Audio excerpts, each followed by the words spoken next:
Alright folks, let's get into it. Chapter 11. These are the last set of videos for your packet for the year. We start off, through this chapter we're going to look at volume, area, surface area. But we start off in lesson 11.1 with what I hope is very familiar. You're given the formulas for area. You saw this in middle school. You saw it a little bit earlier this year in class, but it's very important that you're able to use these formulas going forward. As the lessons progress through chapter 11, they're going to be crucial to being able to solve problems involving volume and surface area. So this little sheet, the first page here, 1 through 10, is just a review of these area formulas, but notice you're also given formulas for perimeter on some of these when they're applicable, and then also you're reminded of the surface area, of the circumference formulas. The sheet, I think, in your packet right before this is this geometry formula reference that has all these formulas that are in 11.1, as well as some volume and surface area formulas that we're going to be using throughout. So you want to keep that handy. Really, in the 11.1, I feel very confident that you can do the problems on the first page here, 1 through 10. So I actually want to skip over to the back and talk to you for a second about number 11, 12, and 13, just a few of these. These are a little more complex, so they'll be a little more fun to work on, I think. So let's look at, first of all, number 11. Okay, looks very simple. We just have a triangle, right triangle, and we're asked, again, the directions haven't changed from the first page. We're asked to find the area of the triangle. Okay. Problem is, we don't know the height of this triangle. We have the base is 7 feet. We know that base and height are always perpendicular. So this part we don't know, and we know that's the height. If this is the base, that's the height because they're perpendicular. But since we don't know what that is, we have to find that first. All right, well, that just happens to be the leg of a right triangle. So we're going to go back to the Pythagorean theorem so we can set up something like this. X squared plus 7 squared equals 18.2 squared. So 7 squared is 49. Let's see, 18.2 squared is 331.24. I'll subtract 49 from each side, so I get x squared is 282.24. Alright, and then I want to find the square root of that, so I get x is 16.8. Okay, so I found the height of the triangle. So now I have base and height, so I can simply use the area formula. A equals 1/2 times base times height. So half of 7 times 16.8, which will give you 58.8 feet squared. Okay, so now if we look for a second at number 12, I'm not going to do number 12 for you, but I'm going to give you a hint. Similar situation, we have, this is the trapezoid, so we need the height, and then we also need the two bases. Okay, well, we have the two bases, but 10 is not the height, and I know that because it's not perpendicular to the bases. So what I'm looking for is this. Okay, I need that length. Now that length is the height of the trapezoid. It's also the height of this right triangle over here.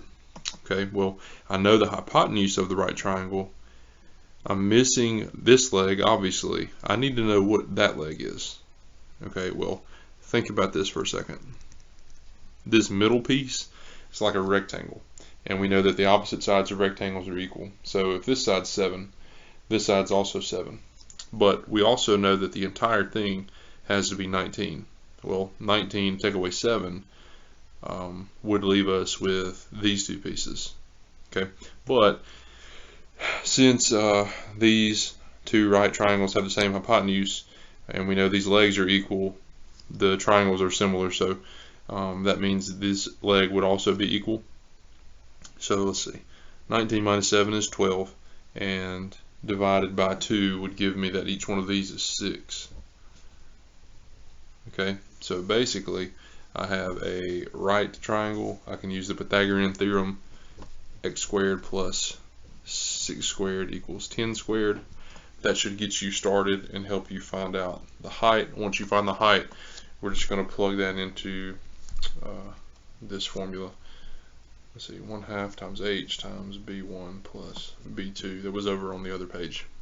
Okay, so shouldn't have too much trouble with that one. Let's look down at number 13. Now the rest of these are all pretty much done the same way. You're using those formulas, but the formulas from the other page, but you already know the area, and you're going to plug into the formula to find either the base or the height or whatever. So let's do 13, and then I'll leave the rest for you to work through. It says a triangle with an area of 45.5. So let's start with the triangle formula. 1/2 base times height. Now we're given the area, so I'm going to plug in 45.5 here. Bring down 1/2. It says the base is 14, and the height is unknown. Okay, find the height. So we're not looking for area, we're trying to find the height of the triangle. So I plugged in everything I could. Now I'm just going to work the problem out. So 1/2 of 14, this is actually 7. So I can divide both sides by 7.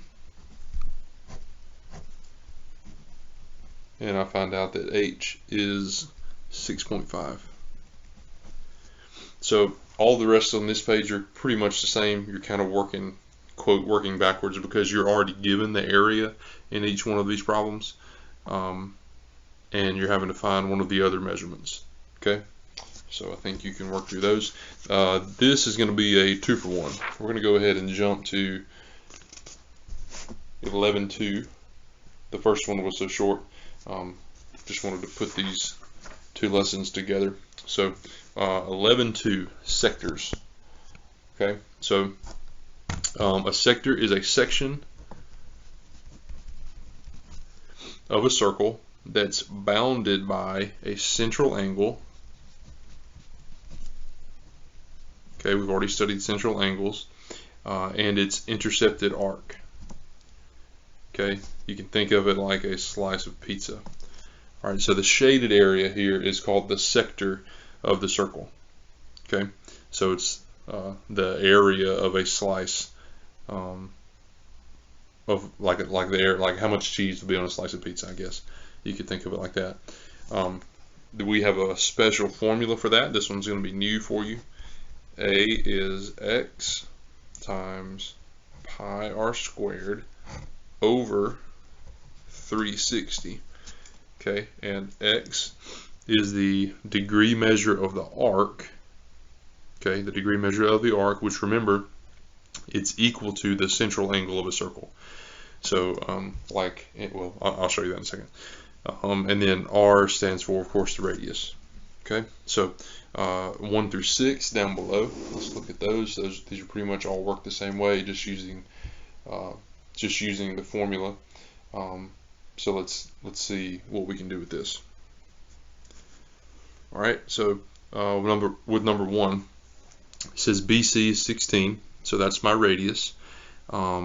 Since the central angle is 51, that tells me that this arc measure is also 51, right? So if I just write down my formula, I'm going to plug in for x 51 because that's the arc measure, pi. The radius was 16, so 16 squared, and all that's over 360. Okay, so then we're just going to grab a calculator, work a little bit. So 16 squared times 51 equals 13,056 pi, I haven't used the pi button yet, over 360. Okay, so then to further simplify this, I'll just multiply that number times pi. So remember, if your calculator has a pi button on it, you may be off a couple of decimal places. You will be off a couple of decimal places.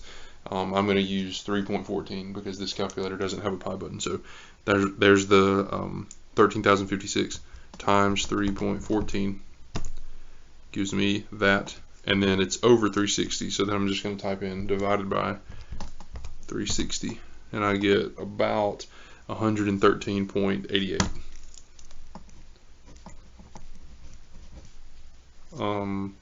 Feet squared. This is area, so we want to make sure we square our unit. So that is the area of the sector, the shaded sector. Okay, let's jump to we'll jump to number 4. Okay, so again, we're given that the radius is 13. Okay, so before we just start plugging away here, don't be fooled. 126 is the non-shaded area.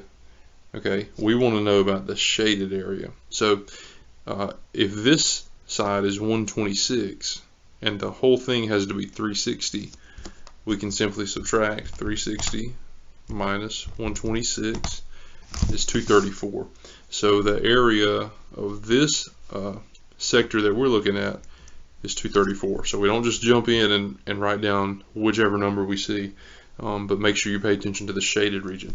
So I would have 234 times pi times 13 squared. All that's over 360. Okay, so then I grab my calculator. 234 times, oops, let me square that first. 13 squared is 169 times 234. Okay, so I have 39,546 pi over 360. So I'll just do times 3.14 divided by 360, and I get approximately 344.93, and these were yards, so yards squared. Okay, so just have to make sure that we're looking at the shaded region, like on numbers 1, 2, and 3. If you look, the angle given is the shaded region, and that's what we're looking for. But when you get to number 4, we're given the opposite of that. When you see number 5, we jump back. I'm sorry, number 5 is also not the shaded region, so we need to subtract here as well. So it's going to be 360 minus 42 degrees to get our x, which is our arc measure. And number 6, it jumps back to the shaded region being given. Okay. So if we jump to the back, it continues with 7, 8, 9, and 10. Same types of problems. I'll leave those for you to do. Okay. So let's check out number 11, 12, a few of these. Okay. So let's start with number 11. It says find the total area of the shaded region. Total area. Okay, so we remember hopefully that these are just vertical angles, right? So if this one's 46, this one's also 46, so they're the same. Number 12, same thing. This side's also 113. Okay. Check out number 13. We're given the non-shaded region. Okay, so that means if we think about this for a second, a circle is 360. I have 143 that I'm going to subtract. And then I'm also going to subtract 143 from this side. So again, minus 143. Now I'm left with 74. But these two shaded angles are vertical. So that means they're equal. So if I divide by 2, each one of these is going to be 37. So that's what I'm actually going to use when I'm looking for the shaded regions, the 37s. Okay, 14 is pretty much the same thing. If you think about number 15, I'm going to go back and work number 11 in a second. I'm on a roll, so I'm going to keep going here. They give us the one shaded region. This one up here, the angle of that arc, that's the boundary of the shaded region or the sector, is 180. Right? I know that because it's it's on a diameter. Okay. Here we're given that these three pieces are the same. Okay. These three pieces are the same. So 62, 62, and 62.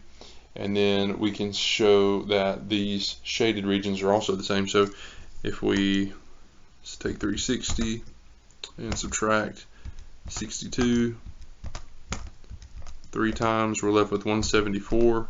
Divided by 3 is 58. So each of these shaded regions would be 58 degrees. Okay, now back to number 11. So since we know that these two pieces are equal, if we find one of them, we can just simply multiply by 2 to get the answer. So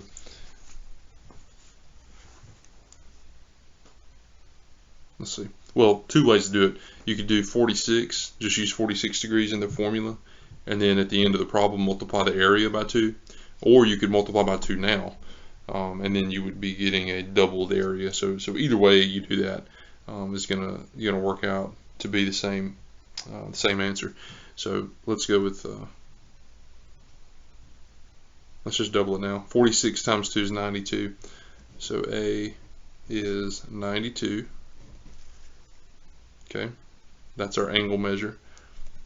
Pi 7 squared over 360. Okay, 7 squared is 49 times 92. So I have 4508 pi over 360, and we'll just simplify. So times 3.14 divided by 360. So I got approximately 39.32. And those are centimeters squared. Okay, so I've kind of already set you up for 12 through 16. I don't think you should have any problem with those.